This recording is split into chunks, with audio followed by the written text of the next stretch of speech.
Something big is shifting, and this time the change isn't coming from Washington, but from Ottawa. Prime Minister Mark Carney just wrapped up his Asia tour, and suddenly the world is looking at Canada differently. From Kuala Lumpur to Tokyo, leaders weren't just meeting another polite Canadian official. They saw a statesman whose influence reached far beyond his country's borders. For years, Canada was known for quiet diplomacy, rarely making waves. But this tour changed everything. Carney transformed what could have been just another visit into a powerful message. Canada's strength isn't about standing next to global power, but daring to stand tall on its own. And just as global praise grew louder, Carney showed his true steel at home by handling the Ontario anti-tariff ad controversy, not with drama or blame, but with steady, thoughtful diplomacy. He reminded everyone that Canada's real power doesn't lie in noise or fury, but in vision, and that leaves the world wondering what Canada will do next. So let's start with Prime Minister's trip to Asia, attending ASEAN, APEC, and pledging to transform Canada's economy as he engaged with these large economic groups. What did the Prime Minister achieve, you think, Tom? Well, actually, I think that you're right to put those two together. His trips, of course, were part of a pattern of meetings that are held annually. Canada's place there has been earned over the years. We have trade deal with many of those countries in the Asia-Pacific region, and we're considered reliable partners by most.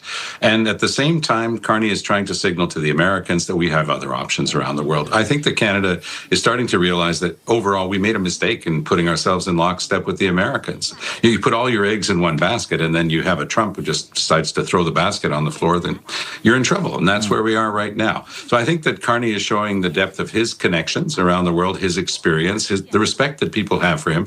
That works out very well in Canada's favor. Won for years. Canada played the reliable side role on the global stage, stable but rarely leading the way. This week, everything shifted. At the ASEAN summit and across Asia, Prime Minister Carney showed the world Canada is done just watching. It's ready to set the pace. He spoke boldly about digital innovation, eco-friendly tech, and direct trade routes connecting Canadian industries with Asia's booming markets. This time, world leaders listened, not just to be polite, but because they genuinely respected Canada's new voice. That's the change. Suddenly, everyone's paying attention, and it's thanks to Carney's leadership. Canada's foreign policy used to orbit Washington's wishes, but now Carney is rewriting the rules. He's sending a clear message. Canada doesn't need the U.S.'s permission to lead. On his Asia tour through Japan, South Korea, Malaysia, Singapore, and China, Carney positioned Canada as an independent power, forging direct ties and charting its own path. As one analyst noted, Carney's learned from the unpredictability of the Trump years and won't be caught off guard again.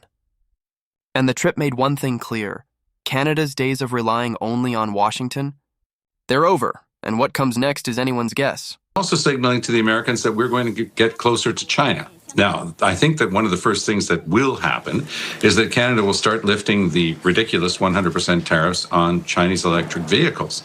That's something that we did to please the Americans almost exactly a year ago.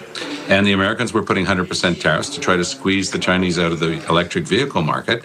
All of a sudden, this favor to the Americans got us nothing but grief and tariffs and punch in the head from Donald Trump's regime. So Canada is simply saying, look, if you're going to play the game that way, then we do have other options. Carney's rise as a global leader was no accident. He's earned it with steady, practical diplomacy, the kind that quietly wins friends and influence. On his Asia tour, Carney didn't chase headlines. He forged partnerships. He met leaders who once saw Canada as a minor player in world trade, but now view him as a strategic bridge, a Western statesman who stands for logic, credibility, and stability. Behind the scenes, Carney discussed everything from energy cooperation to digital innovation and climate investment. But more than his policies, it was Carney's style that made an impression: respectful, principled, yet confidently assertive. That's what makes Carney different from leaders like Trump.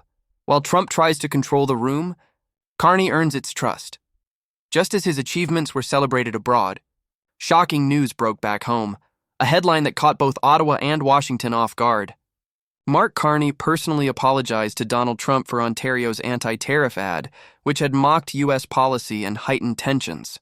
At first, some saw it as surprising or even unnecessary, but those familiar with diplomacy recognized it for what it was: a masterful move, with consequences no one was expecting. Now, Prime Minister Mark Carney says he apologized to Trump for the ad, saying he disagreed with Ontario's Premier Doug Ford about airing it. But Trump has called off all trade talks with Canada, and it's unclear if and when talks could take place in the future. For more on all of this, let's now bring in CTV News political commentator and former NDP leader Tom Mulcair in the conversation. Tom, great to see you this Sunday afternoon. Thank you for your time. Lots to Carney understood the ad had already made its point. It highlighted just how much Trump's tariffs were hitting American consumers. But Carney knew that defending it any further would only create more tension. He wasn't about to let someone else's political drama ruin Canada's future negotiations. Instead of fueling the fire, he rose above it. He took responsibility, not out of guilt, but out of wisdom, knowing exactly when to step back. That one act changed everything. Carney wasn't the aggressor. He became the steady hand, the true leader in the room. His apology wasn't a sign of weakness, but a mark of maturity and real leadership, the kind many say Washington has been missing for years. He put Canada's long-term interests above short-term political wins. By admitting the ad had crossed the line, Carney reopened the path to new talks with the U.S., talks that could finally bring a fairer, more secure trading relationship. Even his critics had to admit the strategy worked. As Tom Mulcair said, Carney made the right call for Canada, not for show. In the end, Carney's goal is clear. He doesn't act to impress, he acts to protect Canadians. And with the world watching, no one's sure what move he'll make next. And I think that Mr. Carney was right to apologize to Trump. He didn't try to deny that he had apologized when Trump talked about it. And he explained why, that it's hurt Canada. And so, yeah, the insult to injury, of course, is to hear Scott Bessent throwing even the Blue Jays into the mix today. But, we'll get past that sort of childish behavior on both sides. And I think we'll be able to sit down. There's no negotiation right now, but they are still talking, whatever they want to call those talks. So I think we're moving along faster than anybody wants to admit. Carney showed the world what real leadership is. He reminded everyone that diplomacy isn't about overpowering others, but about guiding them in the right direction. He chose smart strategy over empty drama, steady calculation over chaos. While Trump still measures power by how loud he can be, Carney's strength shows in the alliances he quietly builds. Every statement, every handshake on his Asia tour spoke of a quiet confidence, a leader who doesn't need to raise his voice to be heard. That's why world leaders are taking notice. In Carney, they see what modern diplomacy is starving for: clarity, respect, and vision. This trip wasn't just about Asia. It was about Canada stepping into a new global role, becoming the bridge in a fractured world.